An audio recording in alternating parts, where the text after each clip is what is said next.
Mi nombre es Hilda, tengo 60 años, y lo que voy a contarte hoy cambiará para siempre la forma en que ves a tu propia familia. Hace 3 días, mi propio hijo Damián y mi nuera Melissa me empujaron a mí y a mi esposo Enrique desde un acantilado de más de 30 metros de altura. Mientras yacía ahí abajo, con el cuerpo destrozado y la sangre corriendo por mi rostro, escuché el susurro desesperado de mi marido. Hilda, no te muevas, finge estar muerta. Pero eso no fue lo peor.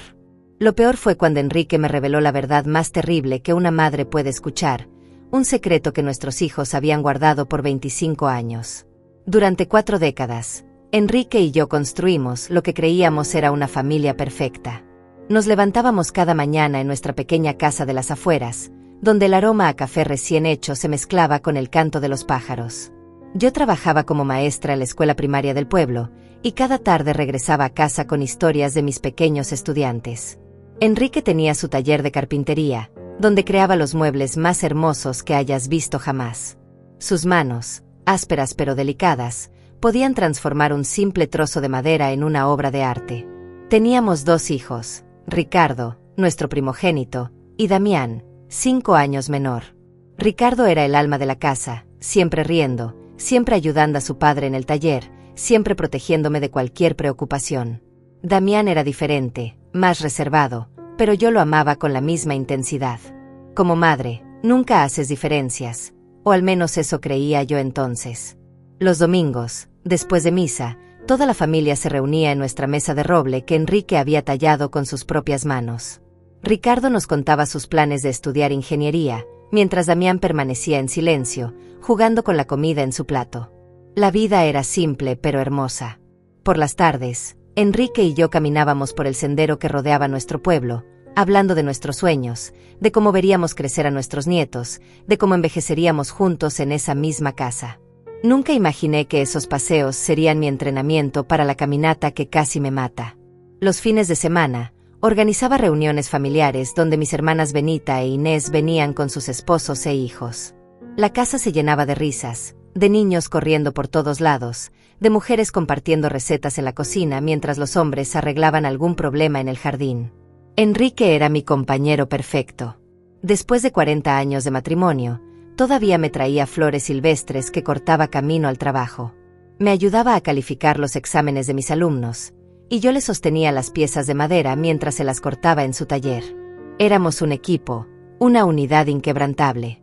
O eso pensaba yo. Por las noches, nos sentábamos en el porche a ver las estrellas, planeando nuestro futuro. Hablábamos de viajar cuando nos jubiláramos, de conocer el mar que nunca habíamos visto, de construir una casita más pequeña cuando nuestros hijos formaran sus propias familias. Pero la felicidad perfecta, como descubriría años después, a menudo esconde las tragedias más profundas. Cuando Ricardo cumplió 20 años, algo cambió en nuestra familia. Comenzó a tener discusiones con Damián sobre cosas que yo no entendía. Los escuchaba susurrar en el pasillo, y cuando yo aparecía, se quedaban callados.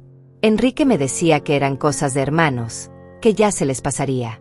Yo quería creerle porque necesitaba creer que mi familia seguía siendo perfecta. Una noche de octubre, hace exactamente 25 años, Ricardo no llegó a cenar. Esperamos hasta las 11, hasta las 12, hasta la 1 de la madrugada. Damián estaba en su cuarto, supuestamente estudiando, pero yo notaba algo extraño en sus ojos cuando preguntaba por su hermano. Enrique salió a buscarlo con los vecinos, revisaron cada rincón del pueblo, cada sendero, cada lugar donde Ricardo solía ir. Al amanecer, encontraron su cuerpo en el fondo del barranco del río. La policía dijo que había sido un accidente, que probablemente había tropezado en la oscuridad. Nunca cuestioné esa versión porque no podía imaginar que la verdad fuera mucho más horrible. El funeral de Ricardo fue el día más oscuro de mi vida. Vestía mi único vestido negro, el mismo que había usado en el entierro de mi madre. Damián estaba extrañamente calmado para alguien que acababa de perder a su hermano mayor. Mientras yo lloraba hasta quedarme sin lágrimas, él permanecía en silencio, con una expresión que ahora, después de lo que sé, me da escalofríos. Enrique no se separó de mí en todo el día, sosteniéndome cuando mis piernas no podían más, susurrándome palabras de consuelo que ahora sé que tenían un sabor amargo en su boca. Después de la muerte de Ricardo, Damián cambió completamente. Se volvió más atento, más cariñoso, como si estuviera compensando algo. Me ayudaba con las tareas del hogar, acompañaba a su padre al taller, me traía té cuando me veía triste. Yo pensaba que era su forma de lidiar con el dolor, de llenar el vacío que Ricardo había dejado. ¡Qué ingenua fui! Lo que realmente estaba haciendo era construir una máscara perfecta para esconder el monstruo que llevaba dentro. Los años pasaron y la herida nunca sanó completamente, pero aprendimos a vivir con ella. Damián se casó con Melissa, una chica dulce del pueblo vecino, y parecían felices. Tuvieron 2 hijos hermosos, y yo finalmente sentí que la vida nos estaba dando una segunda oportunidad de ser felices. Melissa me llamaba mamá y me ayudaba con las tareas de la casa cuando venían de visita. Damián había heredado el talento de su padre para la carpintería y tenía su propio negocio. Todo parecía perfecto de nuevo. Pero ahora, tendida en el fondo de este abismo con las costillas rotas y el sabor metálico de la sangre en mi boca, entiendo que toda esa felicidad fue una mentira cuidadosamente construida. Los primeros síntomas de que algo andaba mal comenzaron hace 6 meses, cuando Enrique y yo decidimos actualizar nuestro testamento.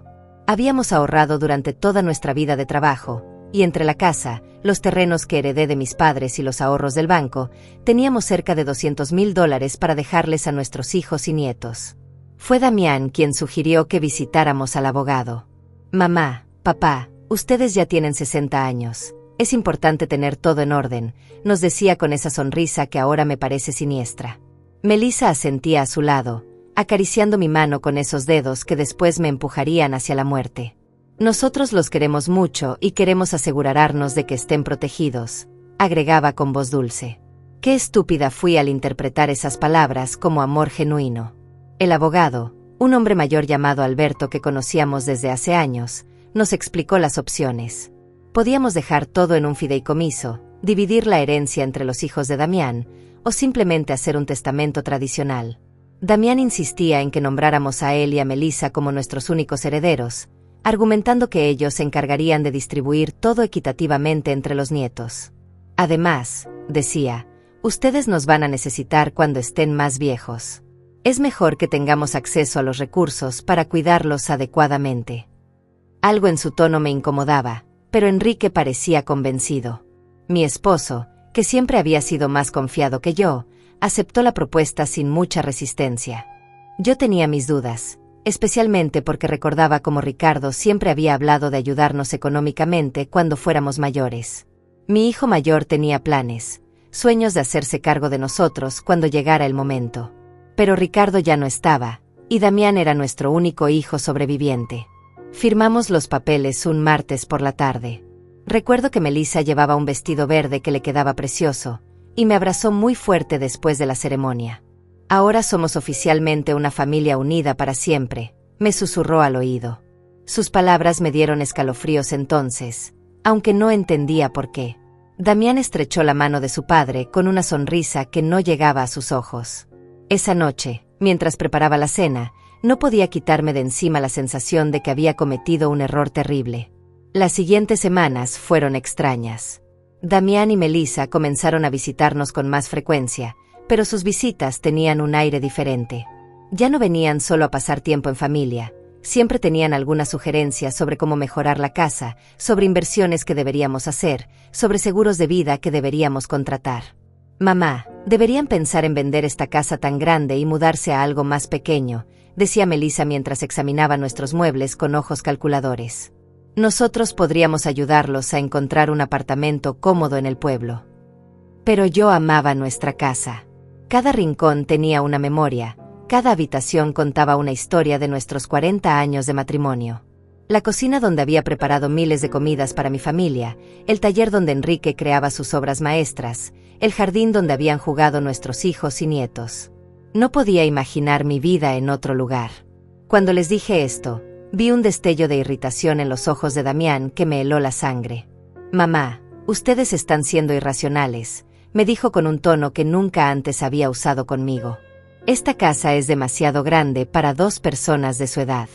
Si se caen por las escaleras o les pasa algo, nosotros no podremos ayudarlos a tiempo.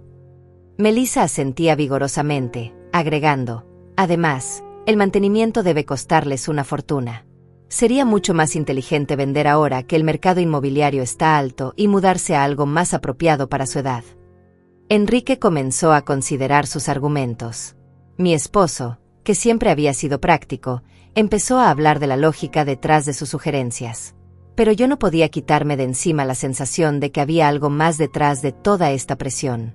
Una noche, después de otra de estas conversaciones tensas, le pregunté a Enrique si no le parecía extraño que Damián estuviera tan interesado de repente en nuestros asuntos financieros. Hilda, él solo se preocupa por nosotros, me respondió mientras se cepillaba los dientes. Tal vez deberíamos considerar sus sugerencias. No somos tan jóvenes como antes. Pero yo veía algo en los ojos de mi esposo, una sombra de duda que él no quería reconocer. Ahora sé que Enrique ya tenía sospechas, que ya había comenzado a atar cabos sueltos que yo ni siquiera sabía que existían. Las cosas escalaron cuando Damián sugirió que deberíamos darle poder legal sobre nuestras finanzas. Es solo por precaución, explicaba mientras Melissa preparaba té en nuestra cocina como si fuera la dueña de casa. Si alguno de ustedes se enferma o tiene algún problema de salud, nosotros podremos manejar sus asuntos sin complicaciones legales. La forma en que lo decía, tan natural, tan lógica, casi me convenció. Pero había algo en su insistencia que me ponía nerviosa. Esa noche no pude dormir. Me quedé despierta mirando el techo, escuchando la respiración de Enrique a mi lado, tratando de entender por qué me sentía tan inquieta. Al día siguiente, decidí llamar a mi hermana Benita para pedirle consejo. Benita siempre había sido más astuta que yo, más desconfiada de las intenciones de la gente. Cuando le conté sobre las presiones de Damián, se quedó callada por un largo momento. Hilda, me dijo finalmente, ¿no te parece extraño que Damián esté tan ansioso por controlar tu dinero? Quiero decir, él tiene su propio negocio, le va bien económicamente. ¿Por qué necesitaría tanto control sobre tus finanzas? Sus palabras me golpearon como una bofetada. Tenía razón. Damián nunca había mostrado problemas económicos, nunca había pedido dinero prestado, nunca había dado señales de necesitar nuestra ayuda financiera. Esa tarde, cuando Damián llegó para otra de sus conversaciones sobre nuestro futuro, decidí confrontarlo directamente. Hijo, le dije mientras nos sentábamos en la sala, ¿por qué es tan importante para ti tener control sobre nuestros asuntos financieros? Enrique y yo todavía estamos en plenas facultades mentales. Su reacción fue inmediata y reveladora. Su rostro se endureció, y por un momento, vi algo en sus ojos que me recordó a alguien más. Algo frío, calculador, peligroso. Mamá, no se trata de control, respondió con voz tensa. Se trata de amor, de cuidado, de responsabilidad familiar. Pero la forma en que dijo responsabilidad familiar sonaba más como una amenaza que como una expresión de cariño. Melissa, que hasta ese momento había permanecido callada, intervino con su voz dulce pero firme. Hilda, nosotros solo queremos lo mejor para ustedes. Es doloroso ver cómo se preocupan por cosas que nosotros podríamos manejar fácilmente. Esa noche, después de que se fueron, Enrique y yo tuvimos nuestra primera discusión seria en años. Él pensaba que yo estaba siendo paranoica, que estaba buscando problemas donde no los había. Yo insistía en que algo no estaba bien, que el comportamiento de nuestro hijo había cambiado demasiado. Enrique, le dije mientras lavábamos los platos, ¿no recuerdas cómo era Damián antes de que Ricardo muriera? Era diferente, más distante, no sé cómo explicarlo, pero había algo en el que me daba miedo. Mi esposo dejó de lavar el plato que tenía en las manos y me miró fijamente. En sus ojos vi algo que no había visto antes, reconocimiento. Hilda, me dijo en voz muy baja, hay cosas sobre la muerte de Ricardo que nunca te conté. Mi corazón comenzó a latir tan fuerte que pensé que se me saldría del pecho. Las palabras de Enrique me golpearon como un rayo. ¿Qué cosa sobre la muerte de Ricardo?, le pregunté con la voz temblando. Mi esposo se sentó pesadamente en una de las sillas de la cocina, esa misma mesa donde habíamos compartido miles de comidas familiares, donde Ricardo solía hacer sus tareas y donde Damián permanecía siempre en silencio. Enrique se pasó las manos por el rostro, como si estuviera tratando de borrar recuerdos que lo atormentaban desde hace 25 años.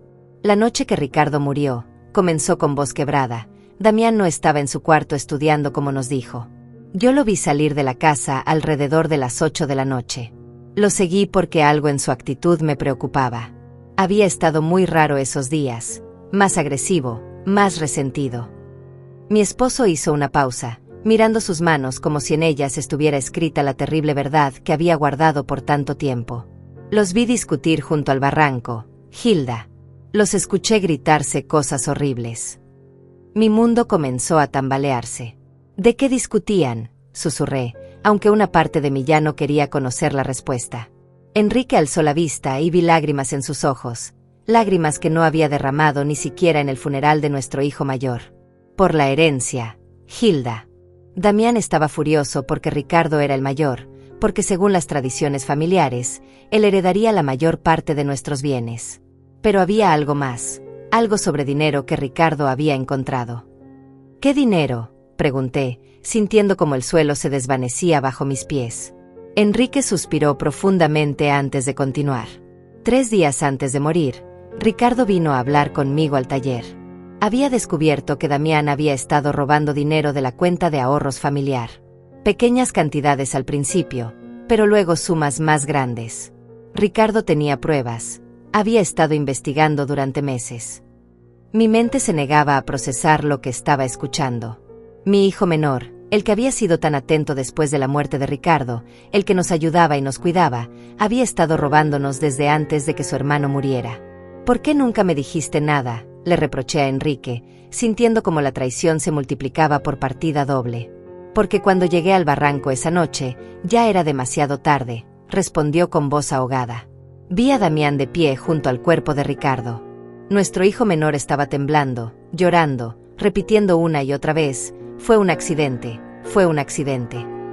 Me miró con esos ojos desesperados y me suplicó que lo ayudara. Papá, me dijo, Ricardo se tropezó cuando trataba de golpearme. Yo solo me defendí y él perdió el equilibrio. Punto. Las lágrimas corrían por mis mejillas sin que pudiera controlarlas. Pero tú le creíste, murmuré, aunque ya sabía la respuesta. Enrique asintió lentamente, con una expresión de culpa que lo había carcomido durante décadas. Era mi hijo, Hilda. Mi hijo menor me estaba pidiendo ayuda, y Ricardo ya estaba muerto. No podía devolver la vida a uno destruyéndola del otro. Pensé que había sido realmente un accidente, que Damián había aprendido su lección, que se convertiría en un mejor hombre después de esto. ¿Y el dinero robado?, pregunté, necesitando conocer cada detalle de esta pesadilla. Damián me prometió que lo devolvería poco a poco, que había tomado el dinero para invertir en un negocio que había salido mal. Me juró que nunca volvería a hacer algo así.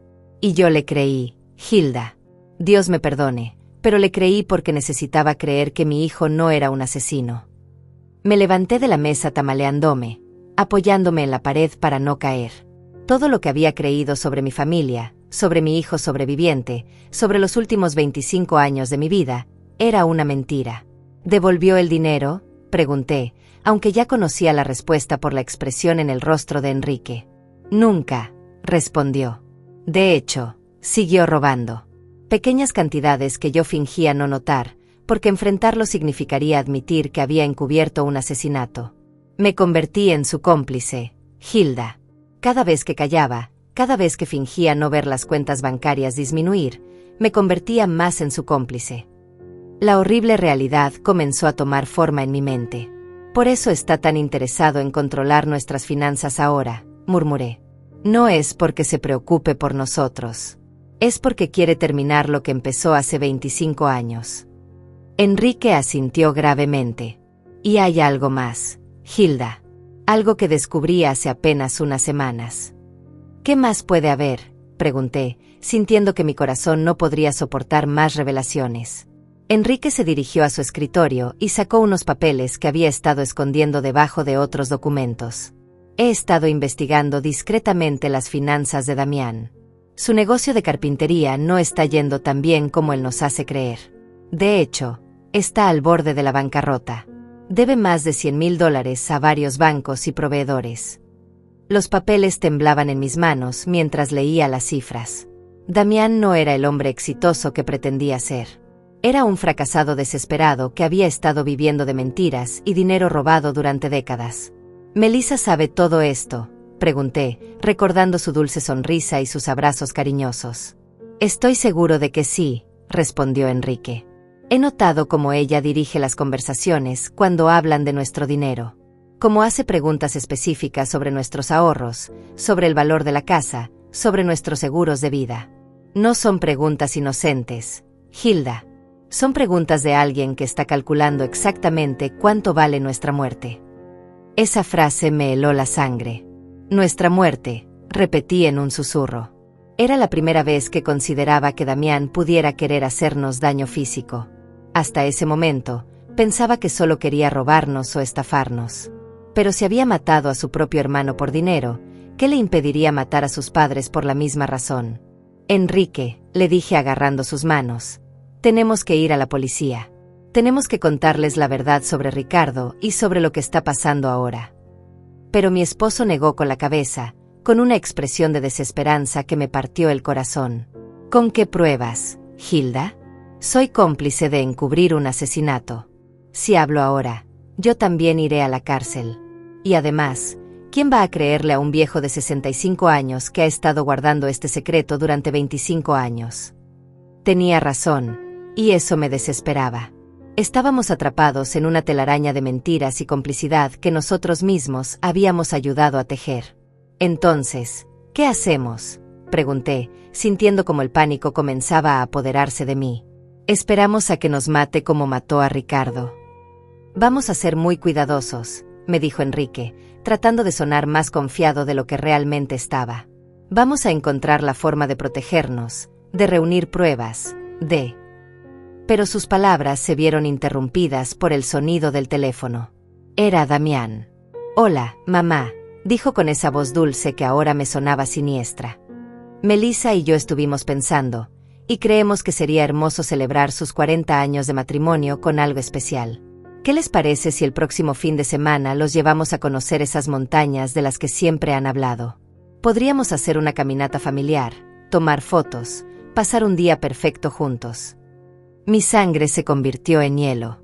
Miré a Enrique, quien había escuchado la conversación y tenía la misma expresión de terror en su rostro. «Es una idea muy linda, hijo», logré responder con voz temblorosa, «pero déjanos pensarlo y te avisamos mañana». Después de colgar, Enrique y yo nos quedamos mirándonos en silencio, sabiendo que acabábamos de recibir una invitación a nuestra propia ejecución. «Las montañas», murmuré. «Nos va a llevar a las montañas para matarnos y hacer que parezca un accidente».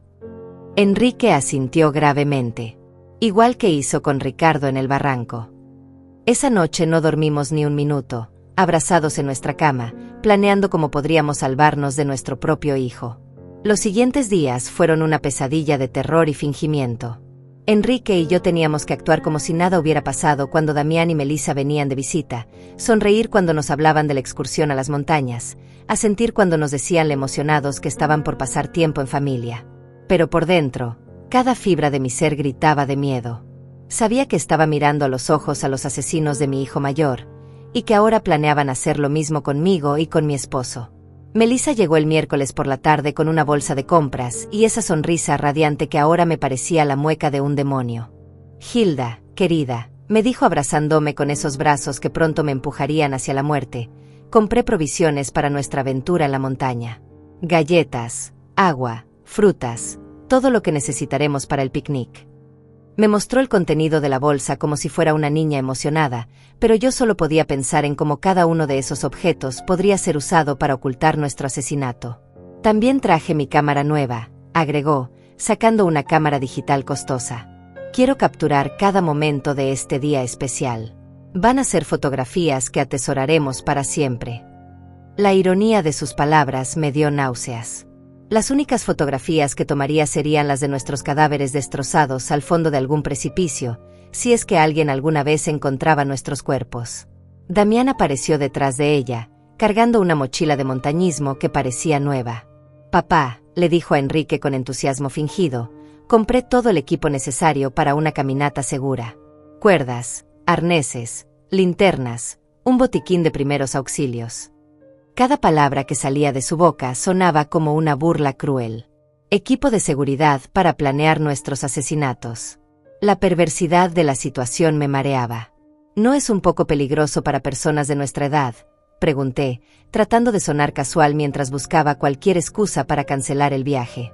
Melissa me acarició la mejilla con esa ternura falsa que me revolvía el estómago. Por eso elegimos un sendero muy fácil y seguro, me aseguró. Es una caminata que hasta los niños pueden hacer. Además, Damián y yo estaremos ahí para cuidarlos en todo momento. Sí, estarían ahí para cuidarnos, hasta el momento exacto en que decidieran empujarnos por un acantilado. Esa noche, cuando finalmente se fueron, Enrique y yo nos sentamos en nuestra sala, temblando no solo por el frío, sino por el terror absoluto que habíamos estado conteniendo durante horas. No podemos ir, le dije agarrando sus manos. Simplemente no podemos ir. Inventaremos cualquier excusa. Si no vamos, respondió Enrique con voz grave, encontrarán otra forma de matarnos. Tal vez algo que parezca aún más accidental, como un incendio en la casa o un robo que salió mal. Al menos en las montañas sabemos lo que van a intentar hacer. Sus palabras tenían una lógica terrible, pero no me consolaban para nada. «Entonces, ¿qué propones?», le pregunté, desesperada por encontrar alguna solución que nos salvara la vida. Enrique se quedó pensativo por unos minutos antes de responder. «Vamos a ir, pero vamos a estar preparados. Voy a llevar mi teléfono celular escondido, programado para grabar todo lo que pase. Si logramos sobrevivir, tendremos evidencia. ¿Y si no?». Su voz se quebró. «Al menos alguien sabrá la verdad». El viernes por la noche apenas pudimos probar la cena. Sabíamos que podría ser nuestra última comida juntos en nuestra casa, en esa cocina donde habíamos compartido tantos momentos felices cuando éramos una familia de verdad. Enrique revisó su testamento una vez más, asegurándose de que, si algo nos pasaba, al menos Damián no se quedaría con todo sin que hubiera algún registro de nuestras sospechas. «Escribí una carta», me confesó, sacando un sobresellado de su escritorio. «Está dirigida a tu hermana Benita. En ella explico todo lo que sabemos sobre la muerte de Ricardo y sobre lo que creemos que Damián planea hacer con nosotros. La escondí en el lugar donde guardamos los documentos importantes. Si no regresamos de esta excursión, al menos ella sabrá dónde buscar la verdad». Esa noche nos acostamos abrazados, susurrándonos palabras de amor que podrían ser las últimas. «Si algo me pasa», me dijo Enrique, «quiero que sepas que estos 40 años contigo han sido lo mejor de mi vida. A pesar de todo, a pesar de los errores y los secretos, te amo más que a mi propia vida». Yo lloré en silencio, memorizando el ritmo de su respiración, el calor de su cuerpo, el olor de su piel. El sábado amaneció con un cielo despejado que parecía burlarse de nuestra situación. Damián llegó temprano, silbando una melodía alegre que me heló la sangre. «Buenos días, tortolitos», gritó desde la puerta de entrada. Listos para su gran aventura. Melissa apareció detrás de él, radiante como una novia el día de su boda, excepto que esta era una boda con la muerte. Durante el desayuno, que apenas pudimos tocar, Damián nos explicó detalladamente la ruta que seguiríamos. «Es un sendero precioso», decía mientras extendía un mapa sobre la mesa. «Lleva a un mirador desde donde se puede ver todo el valle. Dicen que las vistas son espectaculares». Sus ojos brillaban con un entusiasmo que me parecía demoníaco. Por supuesto que las vistas serían espectaculares, serían las últimas que veríamos en nuestra vida. «El sendero tiene algunas partes un poco empinadas», agregó Melissa, como si estuviera dándonos información útil para turistas, «pero nada que no puedan manejar personas expertas como ustedes». Su comentario sobre nuestras supuestas habilidades de montañismo me sonó como una broma cruel. Éramos dos personas de 60 años que apenas caminábamos por el parque de vez en cuando. Mientras cargábamos el coche, pude ver cómo Damián revisaba meticulosamente su mochila, asegurándose de que llevara todo lo necesario para su plan. Vi cuerdas, una pala pequeña, y algo que parecía ser una pistola de bengalas. «¿Para qué es eso?», le pregunté señalando la pistola. «Por seguridad», respondió sin inmutarse. «Si nos perdemos o algo sale mal, podemos enviar una señal de socorro». Claro, enviarían una señal de socorro después de empujarnos por un precipicio, para que encontraran nuestros cuerpos y confirmaran que había sido un accidente trágico durante una caminata familiar. Todo estaba calculado. Cada detalle había sido planeado para que nuestros asesinatos parecieran perfectamente naturales. El viaje en coche hasta las montañas duró 2 horas que se sintieron como una eternidad. Melissa puso música alegre en el radio y cantaba junto con las canciones, como si realmente estuviéramos yendo a una excursión familiar divertida. Damián manejaba con cuidado, respetando todos los límites de velocidad, deteniéndose en cada señal de alto. No quería arriesgarse a tener un accidente que arruinara sus planes perfectos. Durante el viaje, Enrique me tomó la mano disimuladamente y activó la grabación en su teléfono. Todo lo que pasara a partir de ese momento quedaría registrado. Si lográbamos sobrevivir, tendríamos pruebas. Si no, al menos la verdad no moriría con nosotros. Cuando finalmente llegamos al inicio del sendero, mi corazón latía tan fuerte que pensé que se me saldría del pecho. El lugar era hermoso, con árboles altos y el sonido de un río cercano, pero para mí se había convertido en el escenario de mi propia ejecución. Damián y Melissa bajaron las mochilas del coche, sonriendo y bromeando como si fuera el día más feliz de sus vidas. ¿Listos para la aventura?, preguntó Damián, y por primera vez en 25 años, vi en sus ojos el mismo brillo frío que había tenido la noche que mató a su hermano. El sendero comenzó siendo relativamente fácil, serpenteando entre árboles frondosos y rocas cubiertas de musgo. Melissa caminaba delante de nosotros, tomando fotografías constantemente y comentando sobre la belleza del paisaje. «Miren esas flores silvestres», exclamaba señalando hacia arbustos llenos de flores amarillas. «Y ese pájaro tan hermoso». Su actuación era perfecta, la de una nuera cariñosa disfrutando de un día especial con sus suegros. Damián caminaba detrás de nosotros, supuestamente para asegurarse de que no nos rezagáramos, pero yo podía sentir sus ojos clavados en nuestras espaldas como dagas. Cada vez que me volteaba para mirarlo, me sonreía con esa sonrisa que había perfeccionado durante 25 años de mentiras. «¿Cómo van, papás?», preguntaba con falsa preocupación. «Necesitan que paremos a descansar». Después de una hora de caminata, comenzamos a subir por una parte más empinada del sendero. Mis piernas ya se sentían pesadas, y Enrique respiraba con dificultad. No estábamos acostumbrados a este tipo de ejercicio, y nuestros hijos asesinos lo sabían perfectamente. Habían elegido una ruta que nos agotaría físicamente, que nos haría vulnerables para cuando llegara el momento de ejecutar su plan. «Ya falta poco para llegar al mirador», anunció Melissa, aunque según el mapa que había visto en casa, todavía nos quedaba al menos otra hora de caminata. Su mentira me confirmó que no teníamos intención de llegar al mirador real. El lugar donde planeaban matarnos debía estar mucho más cerca.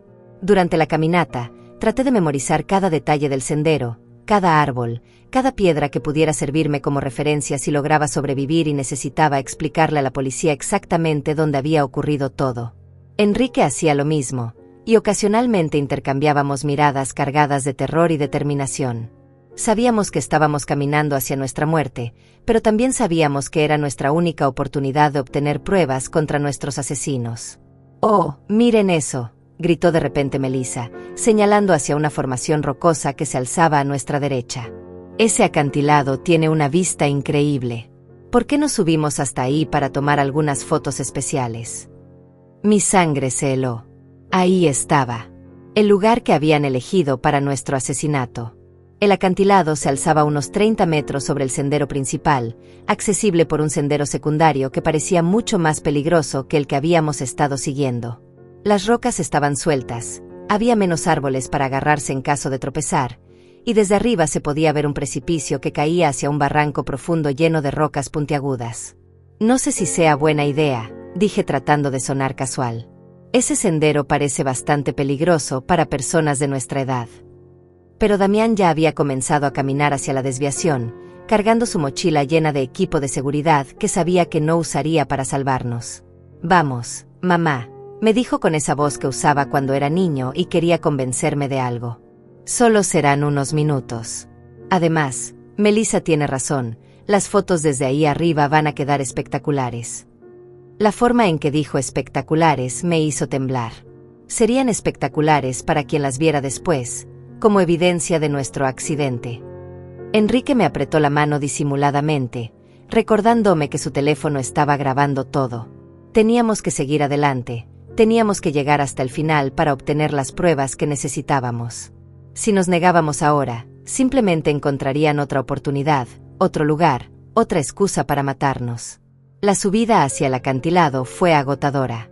Las rocas sueltas se deslizaban bajo nuestros pies, y más de una vez estuve a punto de caer. Pero lo más aterrador era darme cuenta de lo perfecto que era este lugar para un asesinato. Si alguien accidentalmente tropezaba y caía desde arriba, no habría forma de sobrevivir. Y lo más importante, no habría testigos. «Ya casi llegamos», gritó Melissa desde arriba, donde ya había llegado con la agilidad de alguien que había planeado esta ruta cuidadosamente. Damián la siguió, y luego nos ayudó a Enrique y a mí a completar los últimos metros de la subida. Sus manos en mis brazos se sentían como las garras de un buitre. El mirador era, efectivamente, espectacular. Desde ahí se podía ver todo el valle, las montañas en la distancia, y el río serpenteando entre los árboles. En cualquier otra circunstancia, habría sido un momento hermoso para compartir con la familia. Pero sabiendo lo que sabía, el lugar me parecía el escenario perfecto para una pesadilla. «Vengan aquí para las fotos», gritó Melissa, posicionándose cerca del borde del acantilado. «Quiero que el valle quede de fondo». Enrique y yo nos acercamos lentamente, cada paso acercándonos más a nuestro destino final.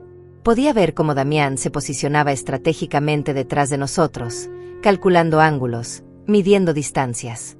«Perfecto», exclamó Melissa, alzando su cámara. «Ahora abrácense y sonrían». Enrique y yo nos abrazamos, probablemente por última vez, mientras ella tomaba foto tras foto. Cada flash de la cámara me parecía un rayo anunciando la tormenta que estaba por venir. «Tomen una más», sugirió Damián, acercándose a nosotros. «Pero esta vez párense un poquito más atrás, para que se vea mejor el paisaje». Un paso más atrás significaba estar exactamente en el borde del precipicio. Enrique y yo intercambiamos una mirada. Había llegado el momento. Nos movimos hacia atrás como nos habían pedido, sintiendo como el suelo sólido desaparecía bajo nuestros pies y solo quedaba el vacío del abismo detrás de nosotros. Melissa alzó la cámara una vez más, pero esta vez vi algo diferente en sus ojos. Ya no había necesidad de fingir. La máscara había caído. «Sonrían», dijo con una voz que ya no tenía nada de dulce. «Esta va a ser su última foto». En ese momento, Damián se lanzó hacia nosotros con los brazos extendidos. El plan era simple: empujarnos hacia atrás para que cayéramos al vacío, tomar algunas fotos del accidente y luego bajar para descubrir nuestros cuerpos destrozados. Pero Enrique había estado preparándose para este momento. En el último segundo, se las arregló para agarrar la muñeca de Damián y tirar de él hacia adelante. «Si vamos a morir, tú vienes con nosotros», le gritó con una furia que no le había visto jamás. Por un momento, los cuatro estuvimos tambaleándonos en el borde del acantilado, agarrándonos unos a otros en una danza macabra entre la vida y la muerte. Melissa gritaba y trataba de ayudar a Damián, pero el peso de todos nosotros era demasiado. Sentí como el suelo cedía bajo mis pies, como la gravedad comenzaba a ganar la batalla. Y entonces caímos. Los cuatro juntos, abrazados en un abrazo mortal, gritando mientras el aire silbaba a nuestro alrededor y el suelo rocoso se acercaba a una velocidad vertiginosa. En esos segundos que duraron una eternidad, pensé en Ricardo, en cómo debió sentirse cuando Damián lo empujó al barranco 25 años atrás. El impacto fue brutal. Escuché el sonido horrible de huesos quebrándose, el de mi propio cuerpo destrozándose contra las rocas. El dolor era indescriptible, pero aún más terrible era el sabor de la sangre en mi boca y la certeza de que esta vez, Damián había ganado. Esta vez, no habría testigos que pudieran contar la verdad. Pero entonces escuché la voz de Enrique, débil pero clara: «Hilda, no te muevas, finge estar muerta». Y me di cuenta de algo increíble: todavía estaba viva. El dolor era tan intenso que pensé que me volvería loca. Cada fibra de mi cuerpo gritaba en agonía, sentía sangre corriendo por mi rostro y algo húmedo y pegajoso empapando mi ropa. Pero la voz de Enrique resonaba en mis oídos como una orden divina: «Finge estar muerta». Con una fuerza de voluntad que no sabía que poseía, me quedé completamente inmóvil, controlando hasta mi respiración para que fuera imperceptible. A unos metros de distancia, podía escuchar los gemidos de dolor de Damián y Melissa. Ellos también habían sobrevivido a la caída, pero por sus quejidos, parecían estar en peores condiciones que nosotros. «¿Melissa?», escuché la voz quebrada de mi hijo. «¿Estás bien?». Su preocupación por su esposa me revolvió el estómago. Este hombre que había asesinado a su propio hermano y había tratado de matarnos a nosotros, todavía era capaz de sentir amor por alguien. «Creo que me rompí la pierna», gimió Melissa. «Duele mucho, Damián. ¿Y los viejos?». La forma despectiva en que se refirió a nosotros me confirmó lo que ya sabía. Nunca habíamos sido familia para ella. Éramos solo obstáculos en su camino hacia nuestro dinero. Escuché movimiento, como si Damián se estuviera arrastrando hacia nosotros. Mi corazón latía tan fuerte que temí que pudiera escucharlo. «Están muertos», anunció después de unos minutos que se sintieron como horas. «Los dos. Tienen los ojos abiertos, pero no respiran». Su mentira me llenó de una extraña esperanza. Si él creía que estábamos muertos, tal vez tendríamos una oportunidad. «Perfecto», susurró Melissa con una satisfacción que me heló la sangre. Funcionó tal como lo planeamos. Bueno, excepto por la parte de nosotros también cayendo. Escuché su risa amarga. Al menos ya no tendremos que fingir que los queríamos. Durante los siguientes minutos, que se sintieron como una eternidad, Damián y Melissa discutieron su situación. Ambos estaban heridos, pero podían moverse. El plan ahora era arrastrarse hasta encontrar un lugar desde donde pudieran pedir ayuda, y luego contar la historia de cómo habían sobrevivido milagrosamente a un accidente trágico que había matado a los pobres abuelitos. «Recuerda la historia», le decía Damián a Melissa. «Estábamos tomando fotos cuando una piedra se soltó bajo los pies de papá. Él se tropezó y al tratar de agarrarse, arrastró a mamá con él. Nosotros tratamos de ayudarlos, pero también caímos. Es importante que nuestras versiones coincidan». «Lo sé», respondió Melissa. «Hemos practicado esto cientos de veces. Somos los sobrevivientes traumatizados de una tragedia familiar. Pobres de nosotros, perdimos a nuestros queridos suegros en un accidente horrible». Su actuación era tan convincente que si yo no hubiera vivido la verdad, habría creído cada palabra. Gradualmente, sus voces se fueron alejando mientras se arrastraban hacia lo que esperaban que fuera su salvación. Cuando finalmente se hizo el silencio, Enrique susurró mi nombre tan bajo que apenas pude escucharlo. «Hilda, ¿estás bien?». Le respondí con el mismo susurro, confirmándole que estaba viva pero terriblemente herida. «Mi pierna izquierda está rota», me dijo con voz entrecortada por el dolor. «Y creo que tengo algunas costillas fracturadas». «¿Y tú?». Hice un inventario mental de mi cuerpo. Sentía un dolor punzante en el brazo derecho, mi cabeza palpitaba como si alguien estuviera golpeándola con un martillo, y había algo definitivamente mal con mi hombro. Pero estaba viva, y eso era más de lo que habría esperado. «Estamos mal, pero vivos», susurré. «Tu teléfono sobrevivió». Enrique tanteó cuidadosamente en sus bolsillos, tratando de no hacer ruido. «Está aquí, pero la pantalla está rota. No sé si funciona». Después de unos minutos de manipularlo cuidadosamente, logró activarlo. «Funciona, pero no hay señal aquí abajo». Esa era la parte más aterradora de nuestra situación. Estábamos vivos, pero atrapados en el fondo de un barranco, heridos y sin forma de comunicarnos con el mundo exterior. Si nadie venía a buscarnos, moriríamos aquí lentamente, de sed, de hambre, o por nuestras heridas. «Enrique», le susurré, «antes de que sea demasiado tarde, necesito que me cuentes todo. Todo lo que pasó realmente la noche que murió Ricardo». Mi esposo suspiró profundamente, como si hubiera estado esperando este momento durante 25 años. «Esa noche», comenzó con voz temblorosa, «Ricardo vino a buscarme al taller. Estaba furioso, tenía papeles en las manos, estados de cuenta bancarios. Me mostró evidencia de que Damián había estado robando dinero de nuestras cuentas durante meses. Pequeñas cantidades al principio, luego sumas más grandes. Ricardo había estado investigando porque había notado discrepancias en nuestros ahorros. El dolor físico se mezclaba con el dolor emocional mientras escuchaba la verdad que había estado oculta durante décadas. Ricardo quería confrontar a Damián esa misma noche», continuó Enrique. «Yo traté de calmarlo, de convencerlo de que esperáramos hasta el día siguiente, pero él estaba decidido. Dijo que no podía dormir sabiendo que su hermano menor nos estaba robando». «¿Y lo seguiste?», pregunté, aunque ya conocía la respuesta. «Lo seguí porque tenía miedo de lo que pudiera pasar. Conocía el temperamento de Ricardo cuando se enojaba, y también había notado algo extraño en Damián últimamente. Una frialdad que me daba escalofríos. Cuando llegué al barranco», continuó Enrique, «los encontré gritándose. Ricardo tenía los papeles en la mano, agitándolos frente a la cara de Damián. «Eres un ladrón», le gritaba. Le estás robando a nuestros propios padres. Damián negaba todo, decía que Ricardo estaba loco, que estaba inventando cosas. Mi corazón se aceleró mientras imaginaba la escena. Mis dos hijos, enfrentándose en la oscuridad, uno acusando al otro de traición. ¿Qué pasó después? Enrique hizo una pausa larga antes de continuar.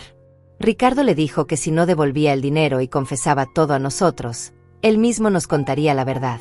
Damián se puso furioso. Le gritó que Ricardo siempre había sido el favorito, que siempre había tenido todo fácil, que era hora de que las cosas cambiaran. Y entonces, la voz de Enrique se quebró. Damián empujó a Ricardo.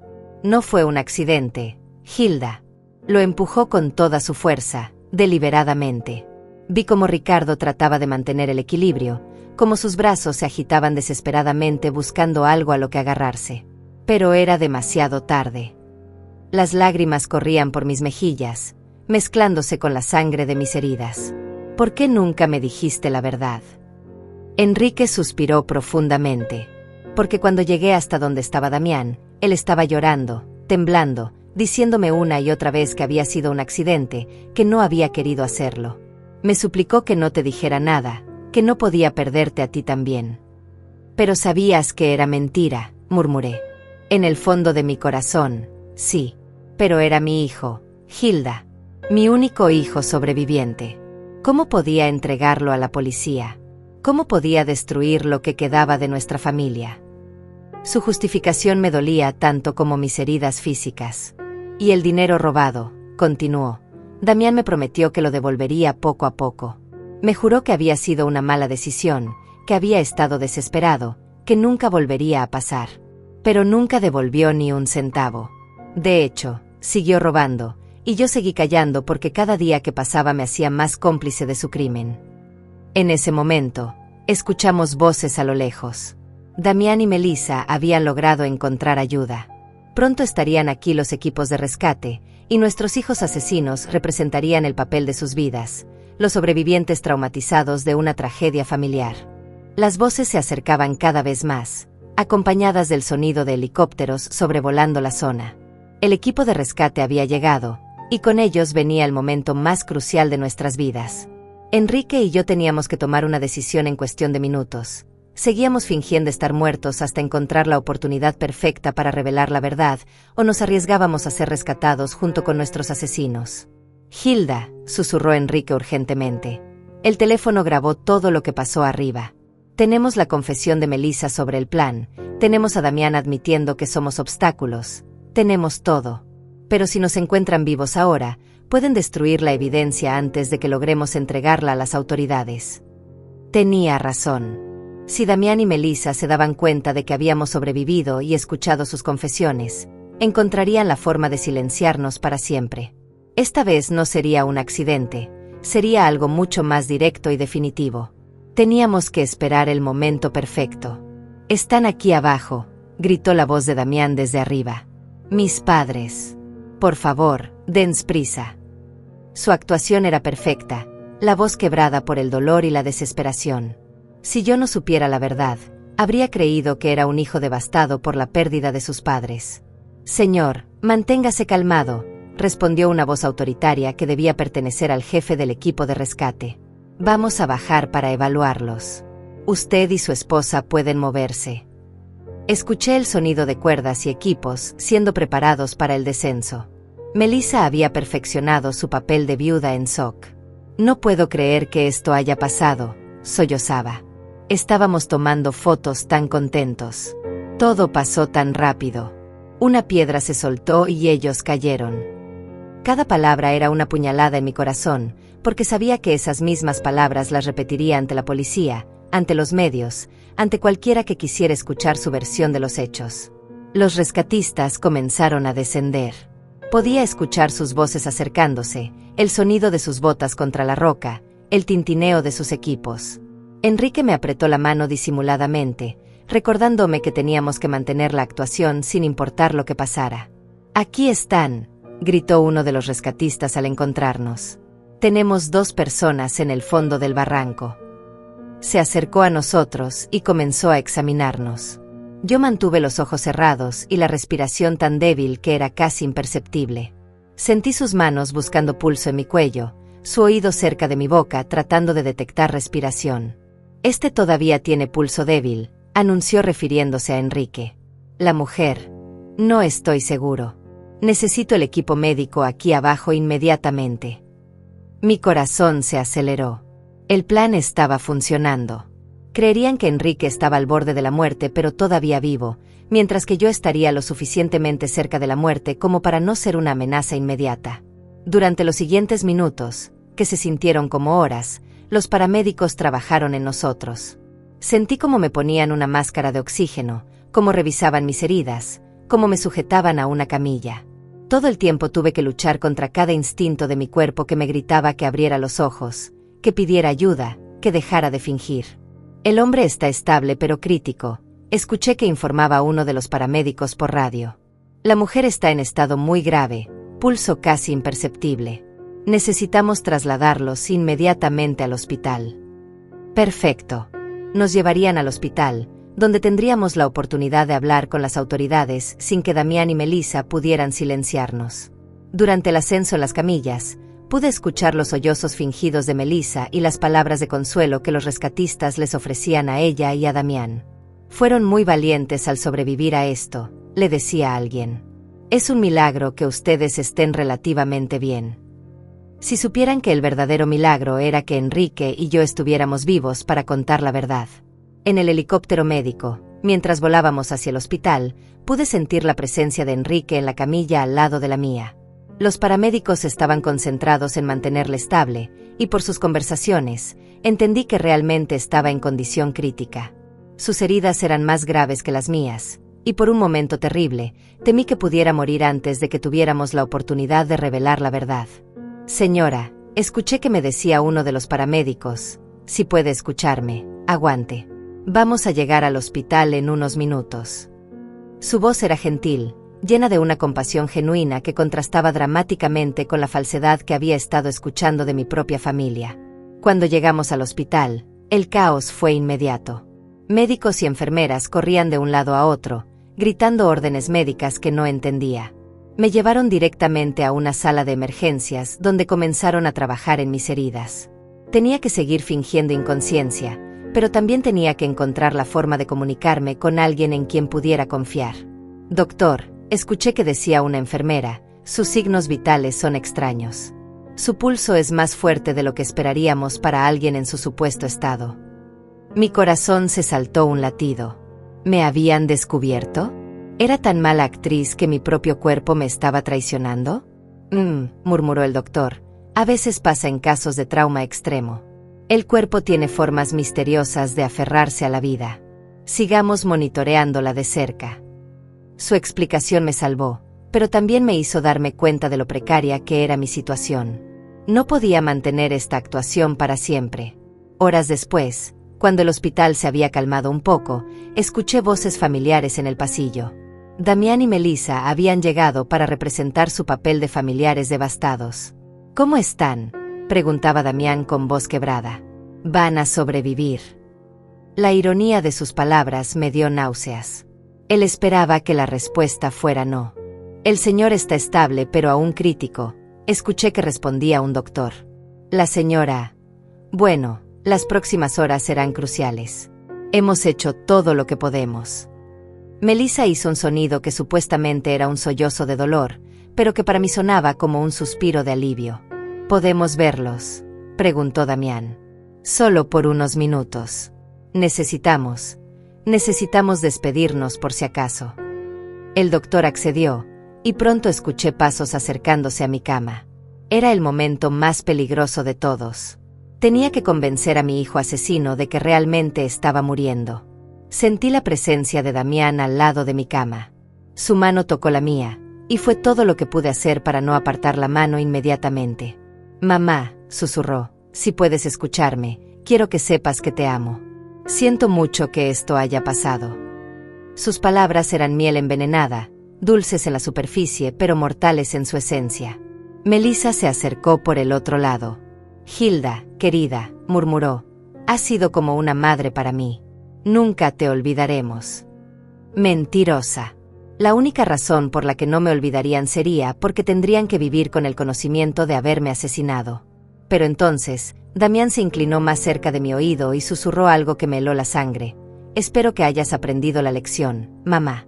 Nunca debiste haber hecho tantas preguntas sobre nuestras finanzas. Algunas verdades es mejor dejarlas enterradas. Como Ricardo. En ese momento supe que nuestro plan había funcionado. Damián acababa de confesar, y aunque yo no tenía cómo grabarlo, había una enfermera en la habitación que había escuchado cada palabra. El susurro de Damián resonó en mis oídos como una confesión directa de su culpabilidad. Había mencionado a Ricardo, había admitido que algunas verdades debían permanecer enterradas, y lo más importante, había reconocido que nuestras preguntas sobre las finanzas habían sido la razón de nuestro accidente. Pero necesitaba más que eso. Necesitaba una confesión completa que no pudiera ser malinterpretada o negada después. La enfermera que había escuchado el comentario, una mujer joven llamada Inés según su placa identificativa, se había quedado inmóvil junto a la máquina de monitoreo. Vi a través de mis párpados entrecerrados cómo sus ojos se abrían con sorpresa y horror. Había escuchado algo que no debería haber escuchado, y su expresión me dijo que entendía perfectamente las implicaciones de esas palabras. ¿Qué dijiste sobre Ricardo?, susurró Melissa, evidentemente sorprendida por la mención del hermano muerto. Damián se tensó, dándose cuenta de que había hablado más de la cuenta. Nada, murmuró. Solo que, bueno, mamá siempre se preguntó qué pasó realmente esa noche. Supongo que ahora ya no importa. Pero sí importaba, y Melissa era lo suficientemente inteligente para darse cuenta de que su esposo había cometido un error. Damián, le dijo con voz tensa, vámonos. Los médicos necesitan espacio para trabajar. Podía sentir la tensión entre ellos, la comprensión mutua de que habían dicho demasiado en el lugar equivocado. Después de que se fueron, la enfermera Inés se acercó a mi cama. Señora, me susurró tan bajo que apenas pude escucharla. Sé que puede oírme. Lo que acabo de escuchar no es normal. Si está en peligro, necesita decírmelo de alguna forma. Su voz tenía una urgencia que me llenó de esperanza. Alguien más había comenzado a sospechar. Muy lentamente, casi imperceptiblemente, moví mi dedo índice. Fue el movimiento más pequeño posible, pero Inés lo notó inmediatamente. Dios mío, susurró. Está fingiendo estar inconsciente. Volví a mover el dedo, esta vez 2 veces. Sí. Escuche, me dijo acercándose aún más.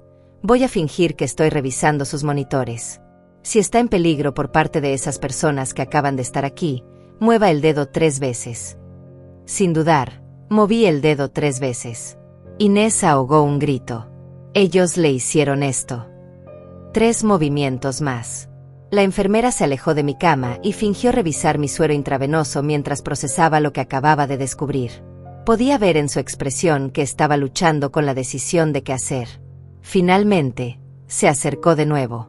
Voy a hablar con el doctor a cargo, me susurró.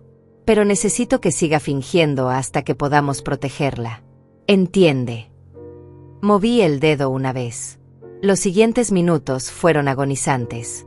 Inés salió de la habitación, y yo me quedé sola, esperando y rezando para que creyera mi historia y que tomara las acciones correctas. Finalmente, escuché pasos acercándose. Era Inés, acompañada de un hombre mayor que debe haber sido el doctor jefe, y sorprendentemente, 2 oficiales de policía. Señora, dijo el doctor en voz baja, la enfermera Inés me contó sobre su situación. Si puede escucharme, necesitamos que sepa que está segura ahora. Los oficiales están aquí para protegerla. Sentí una oleada de alivio tan intensa que casi rompo mi actuación. ¿Puede abrir los ojos?, preguntó uno de los oficiales. Lentamente, muy lentamente, abrí los ojos. La luz del hospital me cegó momentáneamente, pero gradualmente pude enfocar las caras preocupadas que me rodeaban. Gracias a Dios, murmuró Inés. Pensé que estaba volviéndome loca. Señora, dijo el oficial de policía, un hombre de mediana edad con expresión seria, soy el detective Joaquín Morales. Entendemos que puede estar en una situación muy peligrosa. ¿Puede contarnos qué pasó realmente en esa montaña? Mi voz salió como un susurro áspero después de horas de fingir inconsciencia. Mi hijo y su esposa, nos empujaron. Las siguientes horas fueron un torbellino de declaraciones, grabaciones y revelaciones. Le conté al detective Morales todo lo que sabía: la muerte de Ricardo, los robos de Damián, las presiones para cambiar nuestro testamento y, finalmente, el plan para asesinarnos en la montaña. Pero lo más importante era la grabación en el teléfono de Enrique. ¿Su esposo tiene evidencia grabada?, preguntó el detective con ojos brillantes. Sí, respondí, todo está en su teléfono. Las confesiones, los planes, todo. El detective se dirigió inmediatamente a la habitación donde estaban tratando a Enrique.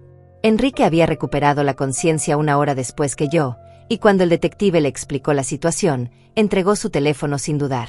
Aquí está todo, dijo con voz débil pero firme. 25 años de mentiras y la verdad sobre lo que pasó hoy. Mientras los técnicos de la policía analizaban la grabación, Damián y Melissa seguían en la sala de espera, representando su papel de familiares devastados ante otros visitantes del hospital. No tenían idea de que su cuidadosa actuación estaba a punto de terminar para siempre. La grabación es clara, anunció el detective después de una hora. Tenemos confesiones explícitas sobre el asesinato de Ricardo, admisiones sobre el robo de dinero, y evidencia directa de intento de asesinato premeditado contra ustedes dos. Es más que suficiente para arrestarlos. ¿Pero van a arrestarlos aquí?, pregunté, preocupada por nuestra seguridad. Si se dan cuenta de que estamos vivos y hablando. El detective asintió, entendiendo mi preocupación. Ya tenemos oficiales posicionados. En cuanto tengamos las órdenes de arresto firmadas, los detendremos.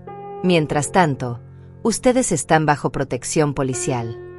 La ironía de la situación no se me escapaba.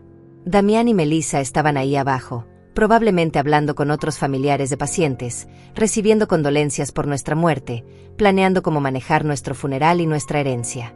No tenían idea de que arriba, en las habitaciones del hospital, estábamos destrozando su mundo cuidadosamente construido de mentiras. «Hay algo más», dijo el detective, sacando una carpeta de papeles. Después de escuchar su historia, investigamos las finanzas de su hijo. No solo está en bancarrota como usted sospechaba. También debe dinero a algunas personas muy peligrosas. Prestamistas no oficiales que no aceptan excusas. Mi sangre se heló. ¿Quiere decir qué? Que ustedes no eran solo inconvenientes para él, confirmó el detective. Eran su única salvación. Con la herencia de ustedes, podría pagar sus deudas y empezar de nuevo. Sin ustedes, probablemente estaría muerto en unas semanas. Esa revelación añadía una nueva dimensión a la traición. No solo nos había visto como obstáculos, nos había visto como su salvavidas financiero. Nuestra muerte no era solo conveniente para él, era absolutamente necesaria para su supervivencia. ¿Y qué pasará con nuestros nietos?, pregunté, sintiendo una nueva ola de dolor al pensar en los hijos inocentes de Damián y Melissa. Servicios Sociales se hará cargo de ellos temporalmente, respondió el detective con gentileza. Pero según entiendo, ustedes podrían solicitar la custodia una vez que se recuperen de sus heridas.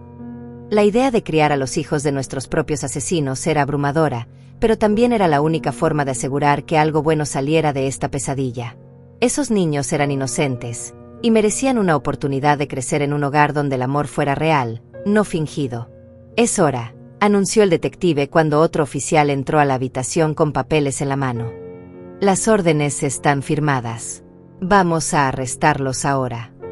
A través de la ventana de mi habitación, que daba al estacionamiento del hospital, pude ver varios vehículos policiales posicionándose discretamente. El momento que había estado esperando durante 25 años finalmente había llegado. La justicia para Ricardo, la justicia para nosotros, y el fin de las mentiras que habían envenenado nuestra familia durante décadas. El momento del arresto fue algo que jamás olvidaré. Desde mi ventana del hospital, pude ver cómo los oficiales se acercaban discretamente a la sala de espera donde Damián y Melissa seguían representando su papel de víctimas traumatizadas. El detective Morales me había permitido escuchar la operación a través de su radio, así que podía seguir cada momento de lo que estaba a punto de suceder. Damián Herrera y Melissa Herrera, escuché la voz firme del oficial a cargo, están bajo arresto por el asesinato de Ricardo Herrera y el intento de asesinato de Hilda y Enrique Herrera. El silencio que siguió fue ensordecedor. Luego, la voz histérica de Melissa, ¿de qué están hablando? Nosotros somos las víctimas aquí. Nuestros suegros murieron en un accidente. Señora, respondió el oficial con calma, sus suegros están vivos y han proporcionado evidencia completa de sus crímenes. Hubo un momento de silencio absoluto, seguido por un grito de desesperación de Damián. Eso es imposible. Los vimos morir. Estaban muertos. Su confesión involuntaria fue capturada por las grabadoras de la policía, añadiendo otra pieza de evidencia a su caso. A través de la radio, escuché cómo Melissa comenzó a culpar a Damián. Todo fue idea de él. Yo no quería hacer nada de esto. Él me obligó. Y Damián, desesperado, gritaba, tú fuiste quien sugirió lo del acantilado. Tú planificaste todo esto. En cuestión de minutos, la alianza que había durado años se desmoronó mientras cada uno trataba de salvar su propia piel. El detective Morales regresó a mi habitación una hora después, con una expresión de satisfacción mezclada con tristeza. Están arrestados y en camino a la estación, me informó. Ambos están tratando de culparse mutuamente, lo cual solo fortalece nuestro caso. Pero hay algo más que necesito contarle. ¿Qué más?, pregunté, aunque no estaba segura de que mi corazón pudiera soportar más revelaciones. Durante el arresto, encontramos esto en la mochila de su hijo, dijo, mostrándome una pequeña grabadora digital. Aparentemente, él había estado grabando sus conversaciones con usted y su esposo durante las últimas semanas, probablemente buscando evidencia de que ustedes sospechaban algo. Mi sangre se heló. ¿Qué significa eso? El detective suspiró. Significa que él sabía que ustedes estaban comenzando a descubrir la verdad. El viaje a la montaña no fue una decisión espontánea, fue una respuesta directa a sus sospechas. En una de las grabaciones, se escucha claramente a Melissa diciéndole, tenemos que actuar rápido antes de que vayan a la policía, punto. La profundidad de la planificación y la frialdad del cálculo me quitaron el aliento. No solo habían planeado matarnos, habían estado monitoreando nuestras conversaciones, evaluando el nivel de peligro que representábamos para ellos. Éramos ratones en un laberinto, y ellos habían sido los científicos observando cada uno de nuestros movimientos. Hay algo más, continuó el detective, que encontramos en la investigación de sus finanzas. Su hijo no solo debía dinero a prestamistas peligrosos, también había falsificado su firma en varios documentos, intentando acceder a sus cuentas bancarias. Si hubieran muerto en esa montaña, él habría tenido acceso inmediato a todos sus recursos. Cada nueva revelación era como otra puñalada. Mi propio hijo no solo había planeado asesinarme, había estado robándome activamente, falsificando mi firma, violando cada principio de confianza familiar que yo había tratado de inculcarle. ¿Cuánto dinero robó en total?, pregunté, aunque ya no estaba segura de querer saberlo. Cerca de $50,000 durante los últimos 5 años, respondió el detective. Pequeñas cantidades que él pensó que ustedes no notarían, pero que sumadas representan una cantidad significativa. $50,000. El dinero que Enrique y yo habíamos ahorrado durante décadas de trabajo duro, centavo por centavo, había estado financiando la vida de lujo de nuestro hijo mientras él planeaba nuestro asesinato. Los días siguientes en el hospital fueron un torbellino de entrevistas policiales, visitas de abogados y llamadas de medios de comunicación que habían captado la historia. La prensa local había titulado el caso como la traición familiar más horrible de la década, y reporteros de todo el país querían escuchar nuestra versión de los hechos. Mi hermana Benita llegó desde el pueblo vecino, llorando y abrazándome como si no me hubiera visto en décadas. Hilda, me decía una y otra vez, siempre supe que había algo extraño en Damián después de la muerte de Ricardo, pero nunca imaginé que fuera capaz de esto. Sus palabras me consolaron porque confirmaban que mis instintos maternos no habían estado completamente ciegos. ¿Y los niños?, le pregunté sobre mis nietos, que ahora estaban bajo la custodia temporal de los servicios sociales. Los vi ayer, me respondió Benita con tristeza. Están confundidos, preguntando por qué sus padres no pueden venir a casa. Son demasiado pequeños para entender lo que realmente pasó. El abogado que habíamos contratado, el mismo Alberto que había preparado nuestro testamento, vino a vernos con noticias sobre el proceso legal. El caso es sólido, nos aseguró. Con las grabaciones, las confesiones durante el arresto y toda la evidencia financiera, es casi imposible que escapen de condenas significativas. Pero entonces añadió algo que me heló la sangre. Sin embargo, están tratando de negociar una declaración de culpabilidad menor alegando que fue un crimen pasional, no premeditado. «Crimen pasional», exclamé indignada. «Planearon esto durante semanas. Compraron equipo especial. Eligieron el lugar perfecto». Alberto asintió gravemente. «Lo sé, y tenemos evidencia de la premeditación. Pero sus abogados van a argumentar que fue una decisión desesperada tomada bajo presión financiera extrema». La idea de que pudieran recibir sentencias reducidas por sus crímenes me llenaba de furia. Habían asesinado a Ricardo, habían tratado de asesinarnos a nosotros, habían robado nuestro dinero durante años, y ahora querían presentarse como víctimas de las circunstancias. «¿Qué podemos hacer para asegurar que reciban lo que merecen?», pregunté. «Testificar», respondió Alberto simplemente. «Su testimonio, combinado con toda la evidencia, será crucial para que el jurado entienda la verdadera naturaleza de estos crímenes. Pero les advierto, va a ser emocionalmente devastador enfrentar a su hijo en la corte». Tenía razón.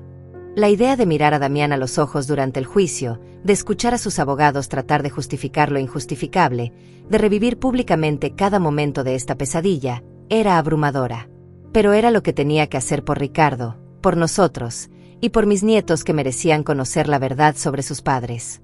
3 semanas después del arresto, Enrique y yo finalmente pudimos ir a casa. Nuestras heridas habían sanado lo suficiente como para permitirnos movernos, aunque él seguía necesitando muletas y yo tenía el brazo en cabestrillo. La casa se sentía extraña, como si fuera el escenario de una obra de teatro después de que todos los actores se hubieran ido. Todo estaba exactamente como lo habíamos dejado el día de nuestra excursión familiar. Los platos del desayuno seguían en el fregadero, la cama estaba deshecha, las flores que Damián me había traído esa semana seguían en la mesa de la cocina, ahora marchitas y muertas.